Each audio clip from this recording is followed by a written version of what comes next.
Hello, kumusta na usab mga kaigalaan, mga kaigsuunan? Ani ano usab si Brother Rex Apa sa lanog sa gugma sa Dios. Padayon kita sa laing edisyon na usab niining atong programa sa YouTube. Rex Apa lanog sa gugma sa Dios. Mga pangumusta sa tanan ng mga kaigsuunan.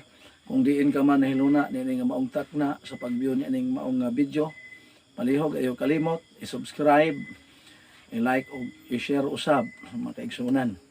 So atong pasalamatan unas tanan ang buhi nato nga Dios nga diin naghatag nato og maayong panlawas kusog o kabaskog.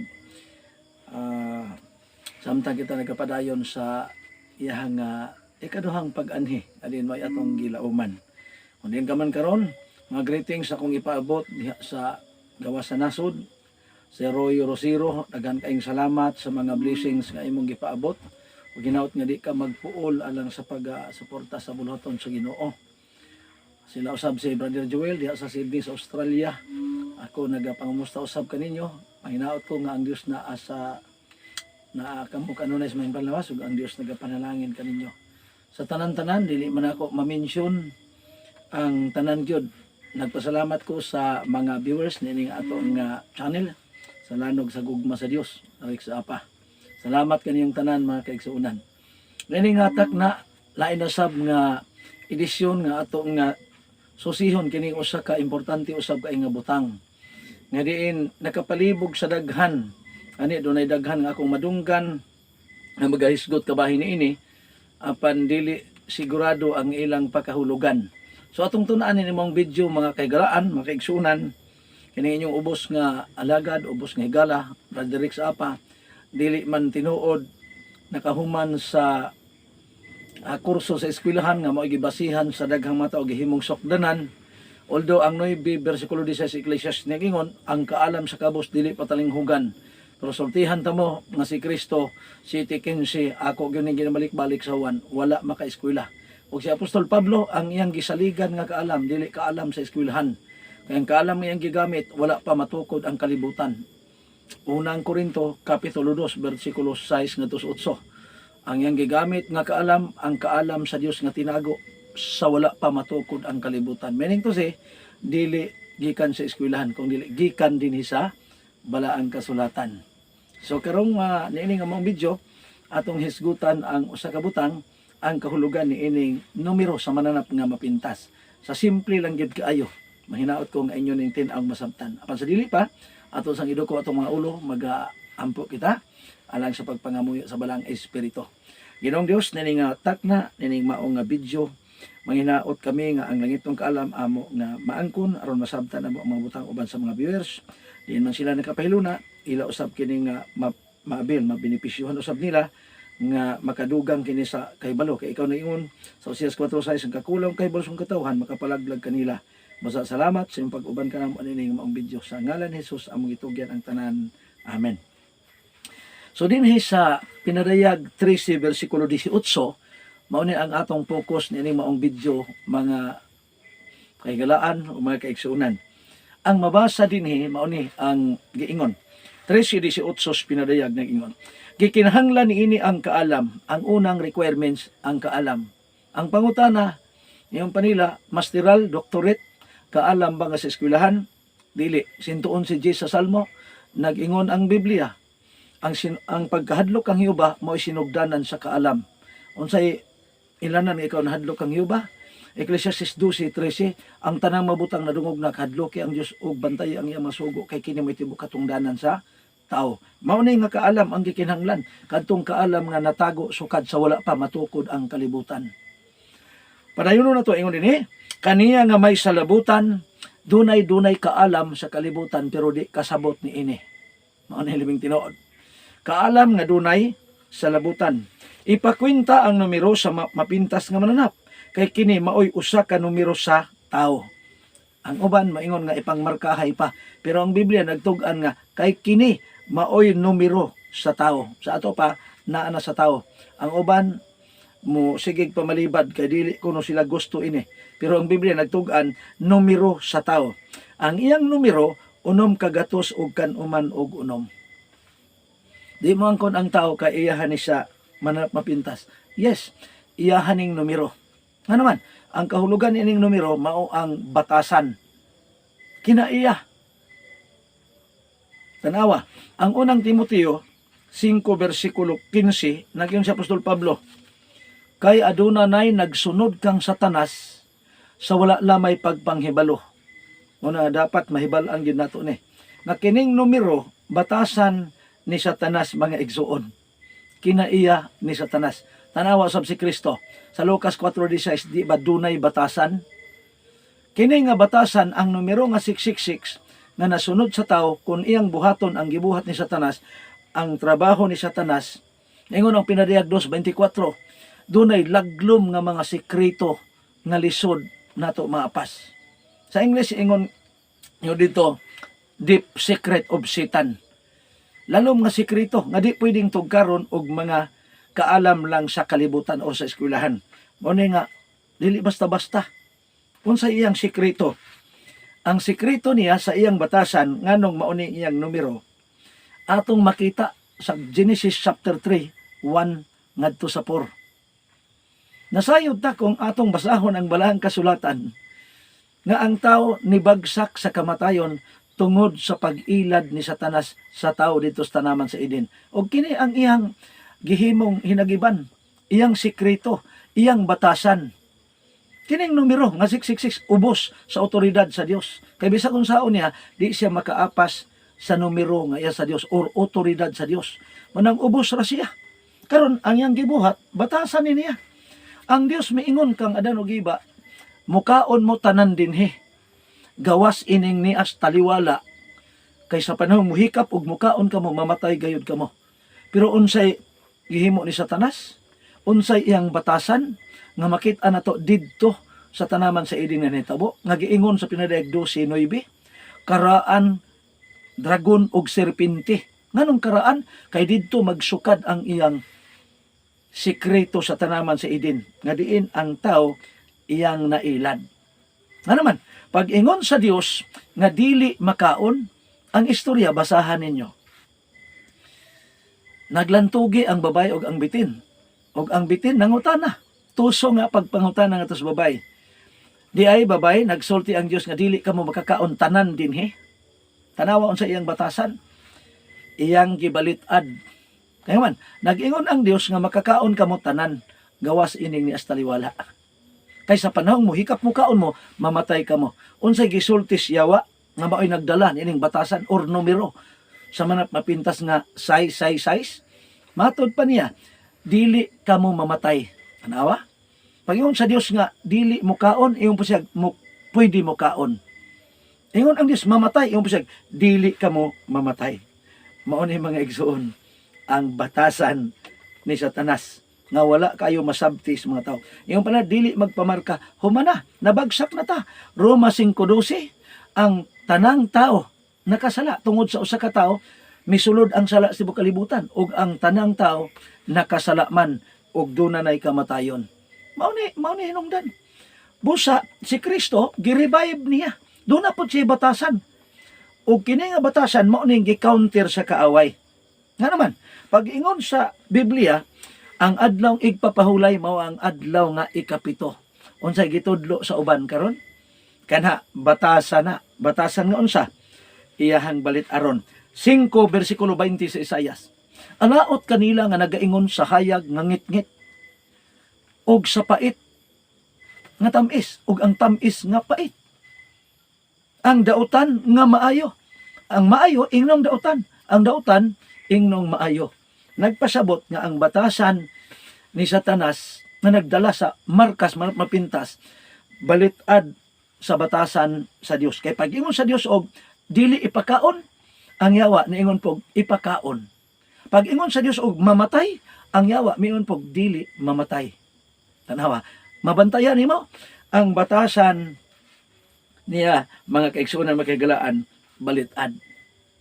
Munang sa Galacia Kapitulo 1, versikulo 6 ug 8, si Pablo miingon, ako nahibulong kanimo, nga kalit ikaw nga mibalitok ngadto sa laing maayong balita.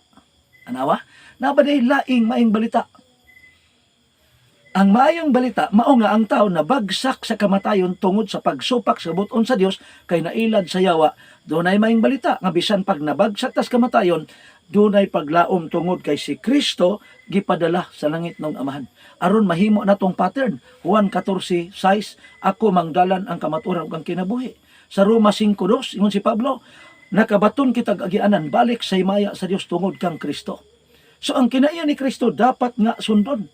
Pero daghan karong moangkong Kristohanon pero bantay. Ano man, mga ministro pero ang ilang gisunod ang pangalan lang mo ilang giklaim pero ang nahitabo ang ilang kinaiya ang batasan nga maong importante kay mao ning numero. Mao nang si Pablo sa Galacia 6:17, ayaw na ako gipasamok ni bisan kinsang tao kay sa akong lawas gidala ko ang marka ni Kristo. Meaning to si, gidala niya ang batasan ni Kristo. Nga mao ni ang numero. Ikaduhang Korinto 11:13-14. Muna amoy Biblia. Basahan niyo, pinadayag bersyon ni akong gigamit. Dili ikay bulong nga si Satanas, magpakamanulunda sa kahayag, ug magpakaministro sa pagkamatarong. Tanawa ragot, magpakaministro, ministro, bisag mini, magpakatro. Apostoles, apo sa tulis. Dili di ay apo ni Kristo, kundi apo sa tulis. Tulison ang kamatuoran. Jeremias 7:28, kining mga nasura, mga gahi ug ulo. Diha sa ilang baba, giputol ang kamatuoran. Nga naman, kay ang baba mo'y mubalitad kung unsay gisulti sa Dios nga mao ang otoridad sa Dios nga nagdala sa numero nga 777. Sa sunod nga video, mao na po na itong ipokus mga hinugugma makaigsunan. So mauni, ang batasan ni Satanas, mahilig siyang balihon kung unsay gisulti sa Dios. Sa Proverbio 8:13, ingon ang maalamon nga Solomon, matod pa sa Dios, gidumtan ko silang mga mabinalit aron og kasing-kasing or mga baba. Balit aron.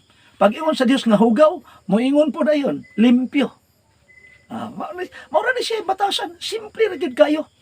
Kung ikaw nagtuon sa pinasayon ra gyud, pinaagis balang espiritu, masabtan nimo ni og unsa ni. Una nga, dili kay bulong si Satanas. Munang dito sa Galacia 1:6-8, ingon si Pablo, bisan pag usa ka manunda, munaog magwali, lahi ining among giwali, ipatunglo siya. Ano man, kay si Kristo sa bersikulo 9, mauni ang giwali ni Pablo nga maing balita. Naunsa man si Kristo? Mao ang kaalam sa Dios. Unsa man si Kristo? May grado? Wala. Muna ang uban karon ang gipasiatab, gipadako, masteral doctorate. Mag-unsa man ang masteral, mag-unsa man ang doctorate, kung ang ginasulti, polos na burit. Ang gipadako, maulang ang ilahang gieskwilahan sa kalibutan. So, dili na mo'y sokdanan kung dinhitas kaluwasan. Unang Korinto 2:13, kay kini mabutanga, dili gitudlo sa kaalam sa tao kung di tinudlo sa Espiritu Santo. Dili ni binayran, kay way sukod. Ang Dios, 3:34 sa 1, ang tao nga pinadala sa Dios magsulti sumala sa pulong sa Dios ug ang Dios nagapanghatag sa walay sukod. Dili basihan, dili sukdanan ang grado mga kaigsuonan. Karon, padayon ta. Ingon sa Marcos 1:14, 40 ka adlaw si Kristo didto sa kamingawan gitintal ni Satanas. Kung imong basahon, og siya nahipon ngadtos mga mananap nga mapintas. Kini diing mga tao nga nisunod sa batasan ni Satanas gitawag pod og mga mananap nga mapintas. Ano man, mabitaw sa 13:18 pinadayag ang numero sa mapintas, numero pod sa tao. Meaning to say, kung ang batasan ni Satanas sundon sa tao, numero pod ni sa tao. Mao ni ang nahitabo mga kaigsuonan. Unang Korinto 15:32. Ngayon si Pablo, sa tinawhanon nga pagkasulti, unsa man kunoy akong nakuha sa akong pagpakigbugno sa mga mananap mapintas didto sa Epeso. Nasugatan din ni Apostol Pablo kining mga tawhana, kining mga mananap nga mapintas. Ingon pa siya, kung ang atong kinabuhi, ingon pa ni Pablo, kung ang ato nga pagkinabuhi, wala man lay mahimong kapuslanan, ining kinabuhi 15:32 dinha sa unang Korinto.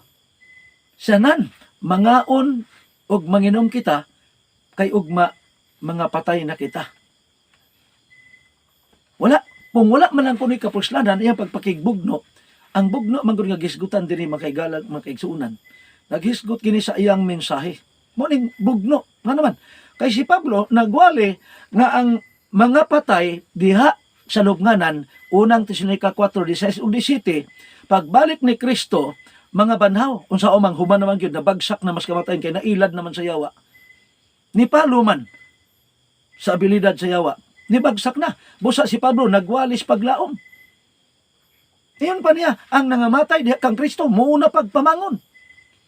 Unsay sultis mga manap mapintas ing nasugatan, mangaon og manginom kita kay ugma patay na ta. Ngaman, ang ilang prinsipyo walay pagkabanhaw. Kaniadto pag ingon sa Dios nga mamatay, ingon siya di mamatay, karon kay namatay man. Pagkamatay na, gitagaag paglaom kay dunay Kristong gipadala nga magpakitag batasan nga atong masunod aron ang numero nga 666 nga atong nasunod malip up mga hinigugma. Mahimong 777. Mabalik diya sa Dios. Mo na yung sa Mateo City 21 dili ang tanan nag-im kanako Ginoo kasulod sa kingrian kun di katulaman tuman sa kabuton sa mga tuwa sa langit. So mao ni siya nga sa Santiago 3:15-17 dunay duha ka kaalam dinhi. Ang una ini mao ning bersikulo 15 sa 3. Kaalam nga tawhanon yawanon. Delikado. Unya ang tao ra ba magtutok na niadtong mga naas ibabaw nakahuman sa dagko nga grado, masteral, doctorate. Delikado nga naman kay ang kaalam di ay nga tawhanon yawanon di ini.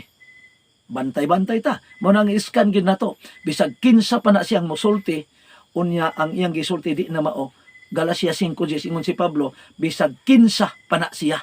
Muna ako wala ko magmater og doctorate og masteral pa ka. Nga naman ang akong gibasihan mao ang balaang kasulatan. Mo nang sa bersikulo 17 ni apo dinhi ang kaalam sa Dios 777. Mao ni atong hisgutan sa sunod nga video. At ang ini mo nang i-subscribe ni aron mahibal-an nimo ang notification bell magpahibalo nimo na napod tay ma-upload nga mga video. So dinhi ta sa panghinapos sa Mateo 25:32 ug 33 kung imong basahon ang mahitabuon niya higalag igsuon sama ni ining nasa kong likod kung inyong nakita kining hulagway dinhi. Sa katapusang mga panahon, tigumon sa Dios iyang atubangan ang kanasuran. Dili ang nasod tigumon, nagpasabot nga ang mga katawhan. Nang mga katawhan, gipakasamag mga mananap. Nga naman, kay kita daing tao, sa 3:19 sa Ecclesiastes, sama ra gyud sa mananap. Mao ni ang kamatuoran mga igsoon. Mo nang gusto tang mahimong mananap, dili ng mananap nga mapintas. Unsa may mananap nga mapintas, nga gihimog simbolo dinhi sa Mateo 25. Ingon pa dinhi, iyang tigumon ang mga mananap, ingon maglain sa magbantay karniro. Ang karniro diya iyang tuo, o ang kanding diya sa iyang wala. Nganong giingon manig diya siyang tuo ang karniro? Kaya ang karniro, mga hinigugma makaigsunan, motuo kung unsay gisulti sa Dios mo nang naa sa tuo. Pero ang kanding, dili motuo, mo nang naas wala. Mo nang ingon si Isaias, sa 41 bersikulo 10 sa Isaias, ayaw kahadlok. Ituboy ko ikaw sa akong tuong kamot, kana kong mopatuo. Si Salmista David, Salmo 16 bersikulo 11, tultuli ako sa imong dalan. Diha sa imong tuong kamot, ana ang kahupnganan sa kalipay nga walay katapusan. Mao na yung buti pasabot, nga kung naakas tuo, karniro. Unsang karniro? Tao nga mosunod sa kabubuton sa Dios. Manang dinha sa Ecclesiastes 12:13, ang tanang mabutang nadungog nakadloki ang Dios bantay ang masugo kay kini may tibuok katong danan sa tao. Pero di ka mutuman sa sugo sa Dios, di ka tao. Unsa man ka, pagbalik unya sa Ginoo, mahimo kang tae. Mabasa, mabasa. Jeremias 25:33. Ang pinatay ni Jehova gikan silangan padung sa kasadpan, mulukok, magbuyod, way muhilak, way muhipos, walay maghilak para nila. Magbuyod sila sa ibabaw siyuta sama sa mga kinalibang. Meaning to say, dili tao, tae. Mao na nga ang numero nga 666, mao na igsuon sa tiyan. Ang 77 na dinhi sa ibabaw. Mao nang dunay daghang gitawag og mga Christian pero ang gibuhat Christian. nga naman musupak sa gisulti sa Dios nga dili ipakaon. Gitawag na siya Christian. Ang tinuod nga Christian, follow Christ. Christian, follow tiyan. Ang tiyan mo'y gisunod. So mo ni, nahinumduman na to. Matthew 7:13-14, dunay duha lang pud kadalan. Ang sigpit o ang lapad. Nagpasabot nga diris wala, wa mo sunod sa Dios. Mao nang sa sigpit mao ni ang batasan nga iya sa Dios. Nga naman, kay mo ni gusto ni patuman. Pinadayag 14 bersikulo 12. Anian ining agdas pagkaminantuson sa mga balaan, sa mga nagbantay sa sugo sa Dios o sa tinuuhan ni Jesus. Hinumdumi nga ang tinuuhan sa Dios o sara, pero karon pertinang daghana unang Timoteo 4 bersikulo 1. Ang sa Dios o sara gyud mga igsoon. Although ang mga bangkitang maguwali nagtumbok nga doon na 30,000 kapin or pila man ka mga relihiyon, pero ang tinud anay duha ra gid ni ka relihiyon. Ang kamatuoran o ang kabakakan. Si Satanas naibalota ang iyang batasan bakakon morning us nga numero 666. Juan 8:44, si Satanas usa ka mamumuno sukad pa sa sinugdanan. Morning programang Brother Rick sa apa gipalanog ang iyang gugma kay bisan pag nakasala ang tao didto pasta naman sa Eden, iyang gipaabot ang iyang gugma kanato 31 bersikulo 3 sa Jeremias. So nining takna manghinaot kong ikaw nabulahan og imong nasabtan kining atong gisgutan sa simple lang gyud kaayo kay simple ra man gyud ning inyong igsuon. Brother Rex apa lanog sa gugma sa Dios. Manghinaot ko nga ang Dios magpanalangin kanato hangtod sa sunod nato nga video at ang kini aron do na pa kitay dugang mga impormasyon nga makuha gikan sa balang kasulatan. God bless. Bye-bye. Ang Dios magapanalangin kanato.